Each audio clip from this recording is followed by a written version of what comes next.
The first scream was barely audible, more breath than sound, but it was enough. Sarge stopped in his tracks, one paw frozen midair, amber eyes locked toward the north end of the forest. A chill rippled through the pine trees, and for the first time in years, the scarred German shepherd didn't move away from danger.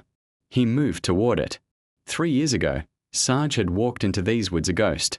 No collar, no tags, a patchy coat hiding a map of wounds, cigarette burns, blade scars, rope abrasions. He didn't bark, he didn't beg, he didn't trust. And yet today, as dawn pushed through the Montana treetops, something was pulling him off his usual path of survival. He heard it again, a sound not native to the forest. It wasn't a coyote or a wounded raccoon. It wasn't the brush of a hunter's boots or the careless stomp of a tourist. This was smaller, fragile, human. Sarge crept forward, body low, like he had a lifetime ago in a very different kind of terrain. His movements were silent, calculated. This was the dog they once called Sergeant on the base, the one they shipped off and forgot after his handler disappeared. He no longer wore the badge, but the instincts remained. Under the thick limbs of a bent-over oak, he saw her. A little girl, maybe 6 or 7 years old, curled up in pajamas and a light jacket. One sneaker was missing. Her lips were blue. Her hands trembled even as she lay still. She was unconscious or barely holding on. Sarge halted 10 feet away, his breath tight. He hated humans. No, he feared them. The ones who shouted commands and threw fists when he didn't obey. The ones who chained him underground for months, who lit matches just to watch him flinch. And children, loud, unpredictable. They screamed and laughed at his scars through cage bars. But this child wasn't laughing. She wasn't screaming. She was dying. He stood frozen for what felt like minutes, then finally backed into the trees. He didn't go far. He circled, watched, waited. When she whimpered in her sleep, just a tiny broken sound, he inched closer again. Close enough to smell the cold in her breath. Close enough to see her cheeks wet with dried tears. Something stirred deep in his chest. Something he thought was long dead. Not duty, not obedience. Something older. The kind of loyalty that's chosen, not trained. Pine Creek, Montana, was the kind of place where people left their doors unlocked and asked what church you went to before they asked your name. It was postcard pretty, American flags, 4th of July parades, a sheriff who still made house calls. But even in towns like this, there were shadows. And no one knew that better than Sarge. 3 winters ago, he stumbled into the abandoned ranger station deep in the national forest and made it his home. He hunted small game, drank from the mountain stream, and avoided every human scent like it was fire. They spoke about him in whispers at the town diner. The ghost dog, some called him. That big black shepherd with the war scars. The kind of story that faded into folklore unless you were one of the few who caught a glimpse. No one ever got close until now. The child began to shiver harder. Sarge stayed close enough to see her breath in the cold morning air. She moaned once, a soft, helpless sound. He wanted to walk away, but his paws didn't move. He wanted to retreat to the warmth of his den, bury himself beneath the station floorboards, and forget what he saw. But something about her wouldn't let him. And for those of you just discovering the extraordinary journey of Sarge and this lost little girl, make sure you hit subscribe to Heroes for Animals because sometimes the bravest rescues don't come from humans. Her name, he would learn later, was Emma, but for now, she was just a shivering bundle of bones under an oak tree, clutching a broken flashlight that barely glowed. She stirred once and whispered a single word. Daddy. Sarge flinched. It wasn't the word. It was the voice, faint, soft, and hauntingly familiar. That was the voice he used to hear when soldiers fell, when his old handler would kneel beside someone hurt and whisper something calm, something human over the screaming. It was the sound of helplessness, the sound that once made him move without hesitation. Sarge crept forward another step. The girl's eyes fluttered open for a second. She didn't scream. She didn't cry. She just stared. Then she said hoarsely, "Doggy." Sarge's ears twitched. He stopped waiting. "Are you lost, too?" And with that, the last of his fear broke. He lay down beside her, inch by inch, not touching, just close. She was too cold to be afraid. Or maybe she simply sensed what he was there to do. When she shivered violently, he moved closer until their sides touched. Warmth. That was the mission. Not escape, not defense, not attack. Warmth, She didn't push him away. Instead, she leaned in, curling against his body, and whispered again, "Good doggy." He almost broke right then, almost remembered what it felt like to be called that. Not in mockery, but in truth. She fell asleep again, this time deeper. Her breathing slower, but still ragged. Sarge kept watch. The sun was crawling up the ridgeline when he stood and sniffed the wind. Smoke. Maybe a campfire. Maybe more. 3 miles out east. Too far to carry her, but maybe close enough to find help. He looked down at the child, limp and burning with fever. If he left her and she died, it was over. If he stayed and she died, it was over. So he ran. His legs hadn't moved like that in years. Swift, decisive, like when they'd trained him on the base, told him to find the wounded, mark the danger, lead the way. His body was leaner now, older, but his mind remembered every command he'd ever been taught. When he reached the edge of a clearing, he stopped short. A man stood outside a small cabin, sipping coffee from a metal mug. Mid-60s, beard, flannel, quiet eyes.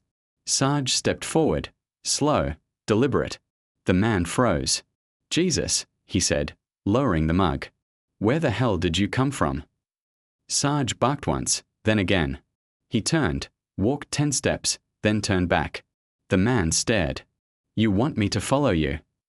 Sarge barked again, low and sharp, and just like that, the ghost dog led a stranger into the woods, toward a secret that would shake the town of Pine Creek and change 2 broken lives forever. Bill Thornton wasn't the kind of man who got pushed around by people or by animals. He'd survived 2 tours in Vietnam, 30 winters in Montana, and a heart attack on a fishing boat. But nothing in all those years had prepared him for the sight of that scarred black shepherd staring him down on his own front porch.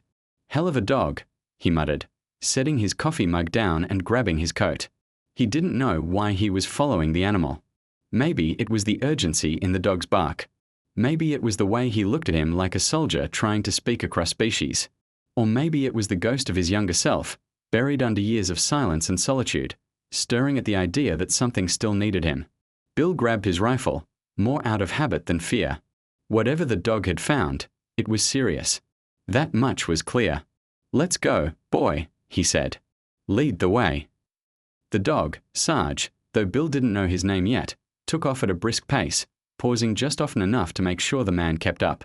They moved through thick woods and uneven ground, the rain-damp leaves muffling their steps. It was still early, the kind of grey morning where the sun never really breaks through, and the forest felt heavy with something unspoken. 20 minutes in, Bill's breathing got rough.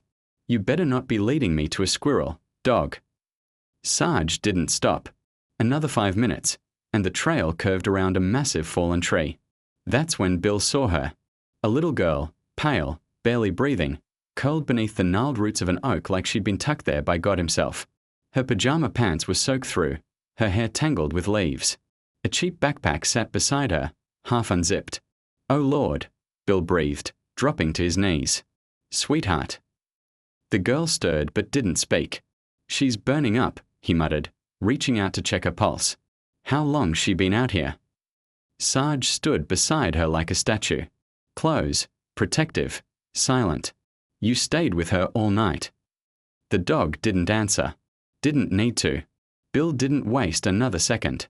He dug into his pack, pulled out a space blanket, and wrapped it around the girl's small frame. "You did good, boy," he said, his voice rough.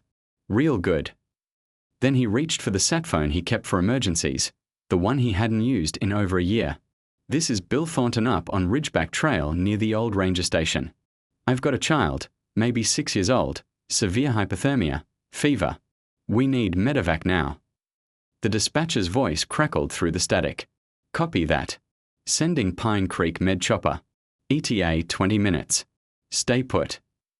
"I'm not going anywhere," he said, brushing a wet strand of hair from the girl's face. She blinked slowly, then whispered, "He kept me warm." "Yeah, sweetheart," Bill said softly. "I can see that." The med chopper arrived like a thunderclap, blades cutting through the trees as the rescue basket dropped down. Paramedics moved fast, taking vitals, securing the girl, asking questions Bill didn't have answers for. "What's her name?" "Don't know." "Where'd you find her?" "Didn't." He did. Bill nodded toward Sarge, who stood a few yards away, watching everything with a soldier's discipline. One of the medics paused, gave the dog a quick once-over, and shook his head. "Military trained," he muttered. "Look at that stance. He's no stray." Bill didn't argue. "He's the only reason that kid's alive." Back in Pine Creek, Sheriff Jim Calloway sipped his coffee with the steady patience of a man who'd seen too much and expected more of the same. When the emergency call came in, he was already dressed, boots on, cruiser warmed up in the lot behind the station. Emma Thompson. The name hit him like a backdraft.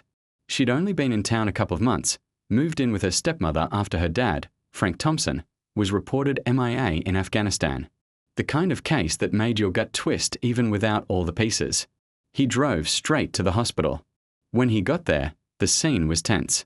A little girl in a hospital bed, 4-drip, oxygen monitor, fever burning high. And beside her, sitting calmly on the tile floor like he belonged there, was a battle-worn German shepherd with eyes that never blinked. "You the one found her?"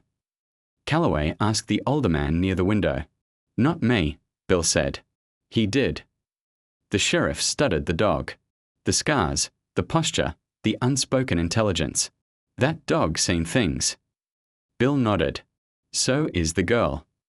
Emma woke up late that afternoon, groggy but lucid. When the sheriff came in, she looked past him, eyes scanning the room until they landed on Sarge. "Doggy," she whispered, reaching out. Sarge rose without hesitation and laid his head on the edge of the bed. "He didn't leave me," she said, tears forming, "even when I cried. Even when it rained." Calloway glanced at Bill, who just crossed his arms. "She say who left her out there?" "Not yet." Calloway nodded, crouched beside the bed. "Emma, I'm Sheriff Calloway. I want to help. Can you tell me what happened?" The girl was quiet. "Then, we went for a trip. Diane said it was a secret camping trip, but she never followed me. She just drove away." "Diane?" Calloway asked. "My stepmom." Calloway's stomach dropped. "What did she say before you left the car?" Emma's lip trembled. She said, "Daddy would want me to be brave." That night, Sheriff Calloway sat with a thick file folder at his desk. Inside were papers on Frank Thompson, Army intelligence, last known coordinates, ongoing investigation, unconfirmed reports about whistleblowing on defense contractors. He flipped the page, and there, stapled to a hospital intake form, was the detail he hadn't expected. Child arrived wearing a set of U.S. Army-issued dog tags. Name: Franklin J. Thompson. Unit: Special Operations Command. Blood type: O positive. Calloway looked up from the paper. That dog hadn't just found a random child in the woods. That dog had found his handler's daughter. 2 days later, Diane Thompson showed up at the hospital wearing tears and pearls. She smiled for the nurses. She hugged volunteers. She played the role of grieving stepmother with Academy Award precision. "I just can't believe she wandered off like that," she said to the sheriff. "Emma sleepwalks sometimes. Ever since Frank disappeared." Calloway didn't buy it. Neither did Sarge, who growled low when she entered the room. The sheriff made a note of that. Later that evening, when Diane left the hospital in a black SUV, Calloway picked up the phone and called a contact at Fort Carson. "I need to know everything you've got on Frank Thompson," he said. "Why?" came the voice on the other end. "Because I think someone tried to erase him," Calloway said. "And now they're trying to erase his little girl." Back in the woods, Sarge lay on the porch of Bill's cabin, watching the tree line. He didn't know the full story yet, but he knew the mission wasn't over. Not yet. Not while danger still circled that girl like a scent on the wind. Sarge could sense the storm before the first drop of rain hit the porch. He'd always been that way. Could smell pressure in the air, could feel danger long before humans ever noticed. Tonight was no different. He paced on Bill Thornton's covered porch, eyes fixed on the winding dirt road that led through the pine trees. It had been 2 days since they rescued Emma from forest. 2 days since the dog once known as Sergeant had found something worth staying for. But tonight, he was uneasy. Bill leaned against the doorframe behind him, sipping coffee from a thermos with both hands. "You feel it too, huh?" he said softly. Sarge didn't glance back. "They say animals know when bad things are coming. You're living proof." The sheriff's cruiser pulled up 10 minutes later. Sarge didn't bark, didn't move, just stood rigid, tail low and still. Sheriff Calloway stepped out of the vehicle and approached slowly, nodding at the shepherd. "Evening, Bill," he said. "You're early." "I'm always early when something doesn't sit right." Calloway looked at Sarge, then back at Bill. "Where's the dog been sleeping?" "Wherever he wants," Bill said. "Usually right there by the porch stairs." "Smart," Calloway said, then lowered his voice. "We've got trouble." Inside the cabin, while rain began to patter against the windows, the sheriff unfolded a small folder and laid out several glossy photos across the kitchen table. "Two men," he said. "They showed up at the Thompson house this morning, claimed to be federal investigators, said they had questions about Diane's husband, Frank." Bill narrowed his eyes. But their IDs didn't check out. Neither did the license plate on their car. When the deputies asked them to stay for clarification, they got in the car and disappeared. "Could be a bluff." "Could be," the sheriff agreed. "Or it could mean Diane wasn't working alone." That made Sarge stand. He walked to the table and stared at the photos. One of the men, square jaw, short crop hair, mirrored sunglasses. Scent. A ripple down his spine. Sarge didn't remember faces like humans did, but he remembered scents. He remembered pain. And this man smelled like steel and blood. His growl was low and steady. Calloway took a step back. "That tells me everything I need to know." Meanwhile, Emma remained in the pediatric wing of Pine Creek Medical Center, guarded by 2 uniformed officers and a very opinionated grandmother. Eleanor Thompson didn't suffer fools, not in her house and not in her granddaughter's hospital room. When Sheriff Calloway had called earlier to inform her of the 2 mysterious men, she'd calmly removed her knitting from her lap, tucked it into a floral tote, and pulled a small revolver from her handbag. "I knew that woman was rotten from the moment she shook my hand with dry palms," she said. Emma, curled up under her blanket with Sarge's old bandana tied around her wrist like a friendship bracelet, tilted her head. "Is Shadow okay?" she asked. "He's more than okay," her grandmother said. "He's working." That night, as the wind howled louder and the rain turned into sheets, headlights appeared on the far end of the dirt road leading to Bill's cabin. Sarge stood instantly, hackles raised. "Stay calm," Bill muttered, grabbing his rifle from the rack behind the door. Could be the sheriff. But the lights were too low, the engine too quiet. This wasn't a patrol cruiser. It was a black SUV. Sarge growled, deep, guttural, and unmistakably serious. "Easy," Bill said, but even his voice had lost its calm. The SUV rolled to a stop just short of the porch. For a moment, nothing happened. Then the door opened. Diane Thompson stepped out, dressed in designer jeans and a cashmere sweater that didn't belong anywhere near a pine forest. Her expression was soft. Too soft. "Well, hello," she called out with a warm smile. "I was told this is where I'd find the good Samaritan who saved my Emma." Bill didn't answer, didn't lower the rifle. Sarge didn't move. Diane's eyes drifted to the dog. She hesitated, but only for a second. "I heard there was a dog involved," she said with a forced laugh. "You're a handsome boy, aren't you?" Sarge's growl deepened.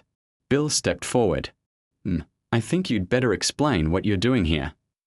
She placed a hand on her chest. "Is that how you greet people who come to thank you?" "I've seen people come to say thank you," Bill said.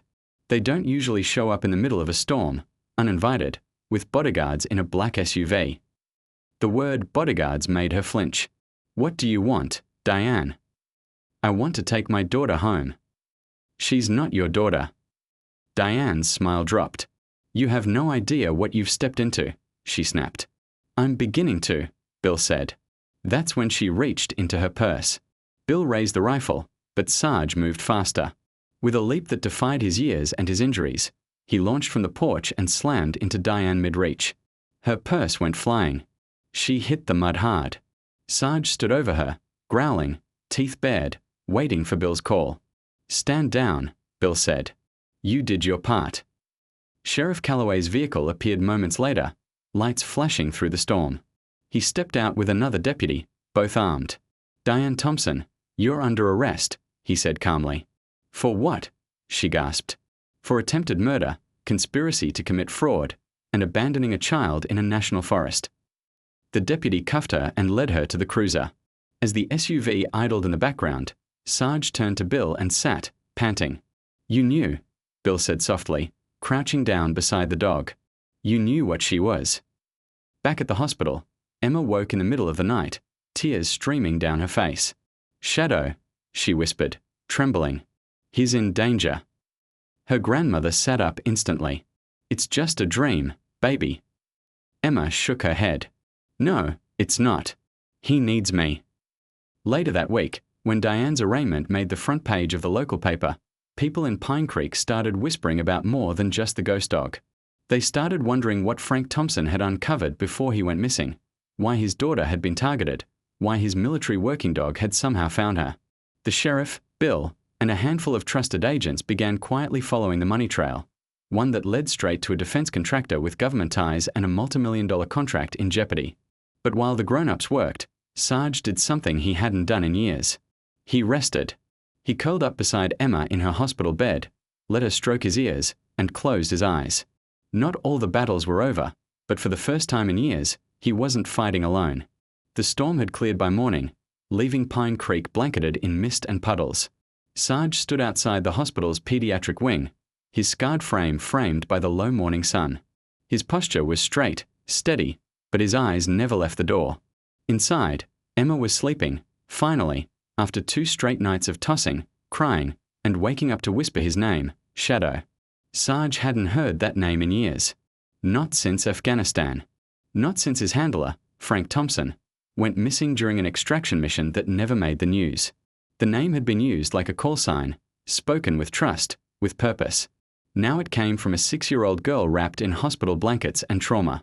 And somehow, she knew. She didn't just name him. She remembered. Sheriff Calloway stepped out of the elevator and into the hallway, nodding to the 2 uniformed guards outside Emma's room. Report, he asked. No disturbances, the younger officer said. No visitors since the arrest. The girl's been resting. The dogs barely moved. Calloway glanced toward the window. That's because he's waiting. For what? The deputy asked. Calloway's eyes narrowed. For the next move. Later that afternoon, Emma finally woke. Her voice was weak but clear. Where's Shadow? He's outside, Eleanor said gently. Right where he's been. Can I see him? Her grandmother nodded, and a nurse cracked the window open just enough. Sarge padded up instantly, resting his paws on the brick ledge. Emma's fingers trembled as she reached out and touched his nose through the screen. You stayed, she whispered. Just like you did that night. Sarge didn't blink. She turned to her grandmother. Grandma, I need to tell you something. Eleanor leaned in, concerned. What is it, baby? Before Daddy disappeared, Emma said slowly, he sent me something. A box. Eleanor's eyes widened. Where is it? I hid it in my castle. Eleanor blinked. Your dollhouse. Emma nodded. The tower, she said. I put it in the tower. He told me not to tell Diane. 20 minutes later, Sheriff Calloway and Agent Rachel Keller from the FBI stood in the living room of Eleanor's house, staring at a hand-carved wooden dollhouse. It looked like a medieval castle, turrets, flags, working drawbridge. Frank Thompson had built it from scratch during his final leave. She always kept it by the window, Eleanor said softly. Said it was her favorite place in the world. Calloway carefully opened the tower roof. Inside, hidden beneath a layer of toy hay and plastic horses, was a small waterproof envelope and a thumb drive. He handed both to Agent Keller. I'll get these to the Bureau, she said. But if Frank Thompson really had evidence this damaging, we are not just dealing with an abandoned stepchild. We are looking at an attempted cover-up of a federal crime. Calloway nodded. And a little girl who's now a living witness. Back at the hospital, Sarge sensed something was wrong before the humans did. The new nurse who came in to check Emma's vitals smelled off. Sarge rose from his spot by the window, ears high, body low. The nurse smiled too much. Her movements were too smooth. She avoided eye contact with the guards, and when she leaned over Emma's full line, her fingers trembled. That's when Sarge saw it. A small vial she pulled from her pocket. He leapt. The nurse screamed as Sarge slammed into her side, sending both crashing into the tray stand. A syringe skidded across the floor. The guards burst into the room as Sarge pinned the woman, teeth bared just inches from her throat. Hands where I can see them. one officer shouted. The syringe was marked with a drug name no one recognized, but it didn't matter. The intent was clear. Someone had sent her to finish what Diane started, and Sarge stopped it cold. Emma clung to him that night, curled against his flank on the hospital bed, for still dripping. "You knew," she whispered, "before anyone else did." Sarge blinked slowly. "I don't think you're just a dog," she said. "I think you're a soldier."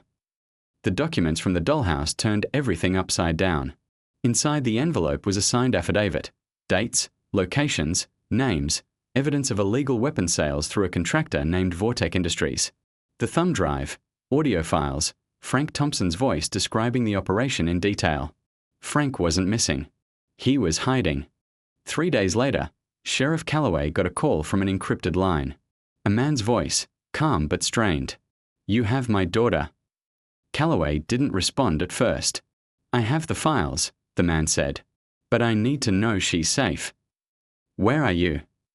Calloway asked. "I can't say. Not yet. But I need to come home. I just don't know who I can trust." Calloway looked over at Sarge, sitting by his desk. "You already trusted the right one," he said. The next morning, the entire town of Pine Creek buzzed with rumor. The girl in the hospital. The stepmother in jail. The ghost dog turned guardian angel. People whispered about Sarge like they once whispered about miracles. But none of that mattered to him. He didn't want praise. He didn't want thanks. He wanted the mission finished. That evening, Agent Keller met with Sheriff Calloway again. "We have a problem," she said. "Frank's contact is spooked. Our operation to extract him failed. He's on the move again." "Where?" "Possibly heading back here. To Emma. He won't say." "Why come back now?" Calloway asked. She hesitated. He said the dog would know. Calloway stared at her. "What dog?" "The one who found his daughter." Later that night, Sarge stood by the hospital room window again. The rain had returned, but only lightly now. A misty drizzle that felt more like memory than weather. Emma stirred in her sleep. "Daddy," she murmured. "Come home." Sarge didn't sleep. He waited, just like always.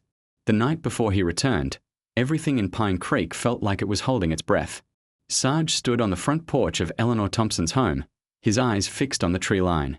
He'd barely moved since Emma had been discharged from the hospital earlier that day. She was home now, resting, safe, wrapped in a quilt her grandmother had made decades ago. But Sarge knew better than to celebrate. Safety could vanish in an instant. That's how it had always been. Inside, the house was quiet. The TV in the corner was playing a rerun of Andy Griffith, volume low. Emma had fallen asleep on the couch, her tiny arm wrapped around Sarge's tattered collar, her new version of a security blanket. She refused to let go of it, even when she drifted off. Eleanor sat nearby with a cup of tea, watching both of them. "You're not just a dog," she whispered to herself. "You're something else entirely." At 2:13 a.m., Sarge's ears twitched. He heard the engine before anyone else. Not on the main road, no headlights, no gravel crunching under wheels. This was a softer sound, familiar. He stood and moved to the front window. Eleanor, sensing the shift, set her tea down and followed. "What is it?" Sarge didn't respond. His body stiffened, and he let out a single low bark, not one of alarm, but recognition. 3 minutes later, someone knocked on the front door. Frank Thompson looked older than the pictures in the news clippings, more lines around his eyes, more weight on his shoulders. But the second Sarge saw him, something deep inside him stirred. The man didn't speak right away, just stared at Sarge. "Shadow," he said finally. Sarge froze. The name hit him like lightning. He took one hesitant step forward, sniffed the air, then touched his nose to Frank's hand. A whimper, quiet, sharp, like a breath broken in two, escaped from the dog's throat. Frank dropped to his knees. "My God," he whispered. "They told me you were dead." Sarge leaned into him, burying his face against the man's chest. Not with the blind joy of a pet reunited, but with the silent gravity of a soldier reporting back to his commander. They sat in the kitchen until dawn. Eleanor poured coffee while Frank laid it all out. The covert operation, the intel he uncovered, the arms deals routed through defense contractors, laundered and disguised through shell firms like Vortec. When he'd realized the scope of the corruption, he'd planned to turn it in, but someone got wind of it. The ambush came in the dead of night during a routine transport. He escaped, barely. But when he made it back to the US, they'd already declared him dead. They used it to tie off loose ends, Frank said. I couldn't reach out, not without risking Emma. Eleanor listened silently. She was all I thought about, he added. I mailed those papers, hoping Diane wouldn't find them before Emma figured it out. She did, Eleanor said. Thanks to that dog. Frank looked at Sarge. I always said you were the smartest damn dog in the unit. When Emma woke, Sarge was already sitting beside her.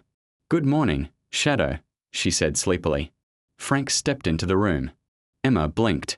Then her eyes widened. Daddy. Frank knelt down, his voice shaking. Yeah, baby, it's me. She didn't speak, just stared for a long, stunned moment. Then she ran and launched herself into his arms. Sarge watched, his body still, eyes soft. It was the first time in years he didn't feel responsible for the room. But the moment didn't last. An hour later, a call came through to Sheriff Calloway. The FBI had intercepted chatter.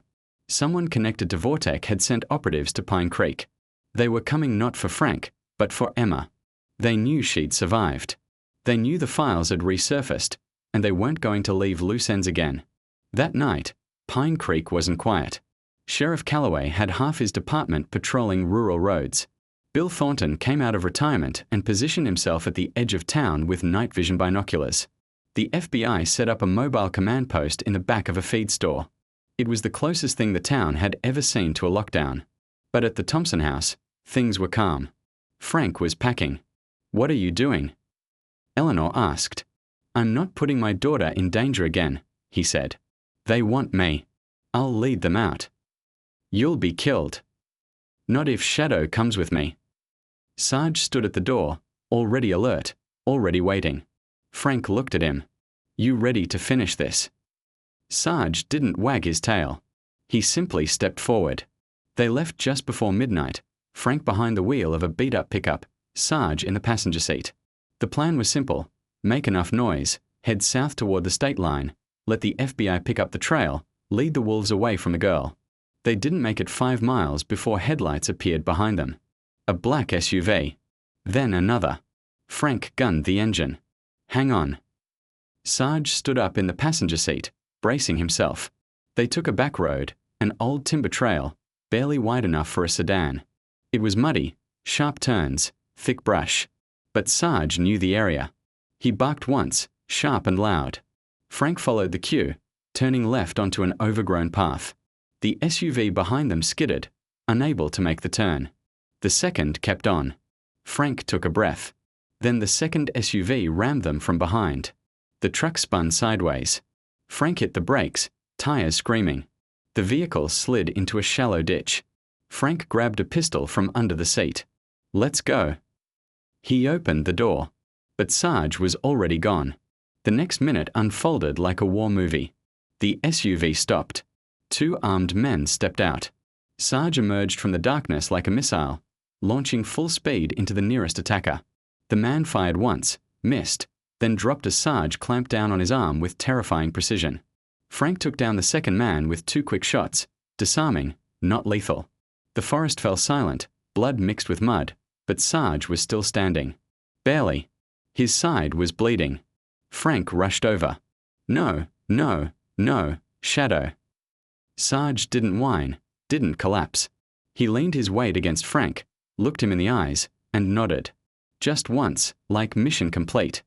At the hospital, they rushed him in with sirens blaring. Emma was already there, having been relocated under protective watch. When she saw him wheeled in, limp but alive, she screamed his name. Shadow. He lifted his head slightly. That was enough. They said recovery would be slow. That most dogs his age wouldn't pull through, but Sarge was never most dogs. The bullet had passed through his flank. Clean, but painful. They said he'd limp for life. Emma told them he was allowed. Heroes don't need to run fast, she said. They just need to come back. 3 days later, Frank stood in the hospital hallway, looking through the glass as his daughter slept. Sarge curled at her feet. Calloway stepped beside him. FBI's wrapped the case, he said. Vorteca's done. Multiple arrests. The evidence your daughter hid in a dollhouse might have saved lives. Frank nodded. Anything else I can do? The sheriff asked. Frank looked toward Sarge. Yeah, he said. Help me adopt that dog officially. He's not just a war hero anymore. Calloway smiled. His family. Spring came early to Pine Creek. It crept in softly, melting the last of the snow from the ridgeline, dusting the trees in a pale green haze, and warming the soil enough to bring wildflowers back to life. The whole town seemed to exhale after a long winter of secrets, sirens, and shadows. Sarge lay on the front porch of Eleanor Thompson's house, his chin resting between his front paws, his scarred eyes watching the road like it still owed him something. The limp in his back leg was permanent now. The bullet wound had healed, but not cleanly. Every step was slower, every jump more calculated. But no one in Pine Creek doubted the strength that remained in him. He was still the protector, the soldier, the dog who came back from the dead. Inside the house, Emma was getting ready for school. It had been 3 weeks since the final arrests connected to the Vortex scandal. National news had moved on. The feds had packed up, and reporters stopped calling. But in the Thompson home, things were just beginning to settle into something close to normal. Frank stood by the stove, flipping pancakes badly. His sleeves were rolled up. His military posture was still there, but looser now, softer. Dad, you're burning them again, Emma giggled, her backpack already on. He flipped one pancake in the air, caught it half-folded, and shrugged. I was trained to defuse explosives, not cook breakfast. Emma smiled and grabbed an apple instead. Shadow wants to walk me to the bus, she said. Of course he does, Frank replied. That dog's more punctual than the Marines. Every morning, Sarge walked Emma to the edge of the road where the school bus turned up the hill. He never crossed the yellow line, just stood there watching until the doors closed and the bus pulled away. Only then would he turn and head back home. Slow but proud. Today, Emma gave him a long hug before boarding. Her hands wrapped around his neck, fingers brushing the tattered edge of the collar he'd worn through battles and blizzards. Be good while I'm gone, she whispered. No chasing squirrels. Sarge gave a soft huff in response. As the bus pulled away, Frank stepped beside him. You really don't miss a thing, do you? Sarge didn't look away. His ears flicked once. On alert, always. Frank let out a breath. Me neither. That afternoon, Sheriff Calloway stopped by the house, bringing a manila envelope and a tired smile. Got something for you, he told Frank, handing him the papers. Frank opened it slowly. Adoption documents, official and stamped, the name at the top.